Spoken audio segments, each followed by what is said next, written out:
प्राचीन समय की बात है। पाटलिपुत्र का राजमहल, रात का समय।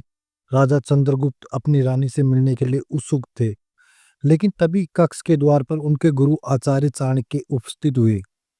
राजा ने मुस्कुराकर कहा, गुरुदेव, इस समय आने का कष्ट क्यों किया? चाणक्य ने गंभीर स्वर में कहा, महाराज, यही तो मेरे कर्तव्य है, आपको सही और गलत का भान कराना। राजा ने उत्सुकता से पूछा, गुरुदेव, क्या दाम्पत्य सुख में भी कोई नीति होती है? क्या पति पत्नी का मिलन भी शुभ अशुभ समय पर निर्भर करता है? चाणक्य ने उत्तर दिया, हाँ महाराज, संभोग केवल शरीर का सुख नहीं है, यह जीवन का आधार है। लेकिन अगर यह गलत समय पर हो तो यह सुख नहीं बल्कि दुख का कारण बनता है। राजा चौंक उठे। गुरुदेव, कृपया विस्तार से बताइए। चाणक्य ने कहा, थकान के बाद महाराज, जब शरीर थका हुआ हो तो स्त्री के पास जाना शरीर को और कमजोर कर देता है। ऐसा पुरुष धीरे धीरे रोगी होता है।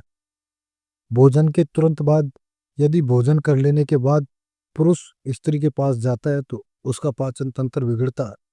यह धीरे धीरे बड़ी बीमारियों का कारण बनता है। और नंबर 3 पर, क्रोध या चिंता की अवस्था में, जब मन अशांत हो, क्रोध से भरा हो या चिंता से ग्रसित हो, तब किया गया मिलन सुख नहीं देता। उसमें प्रेम नहीं होता, केवल अशांति जन्म लेती है। ग्रहण या अमावस्या के समय, यह समय ऊर्जा और सहयोग और नकारात्मक शक्तियों का माना गया है। उस समय किया गया संभोग पुरुष और स्त्री दोनों के जीवन में दुख और बाधा लाता है। अत्यधिक संभोग की आदत, महाराज, सबसे बड़ा दोष यह है, जब पुरुष संयम खो देता है और बार बार स्त्री के पास जाता है तो उसका तेज नष्ट हो जाता है, उसकी आयु घटती है, वृद्धि कमजोर होती है और उसका व्यक्तित्व कमजोर पड़ जाता है। राजा ने गंभीरता से चाणक्य की बातें सुनी, कुछ देर मौन रहे और फिर बोले, गुरुदेव, आज आपने मुझे सच्चा ज्ञान दे दिया। अब समझ में आया कि दाम्पत्य सुख केवल इच्छा का विषय नहीं है, बल्कि संयम का मार्ग है। चाणक्य ने शांत स्वर में कहा, महाराज, याद रखिए, जब सही समय पर सही मन और प्रेम स्त्री पुरुष का मिलन होता है, तभी वह सुखद और मंगलकारी बनता है।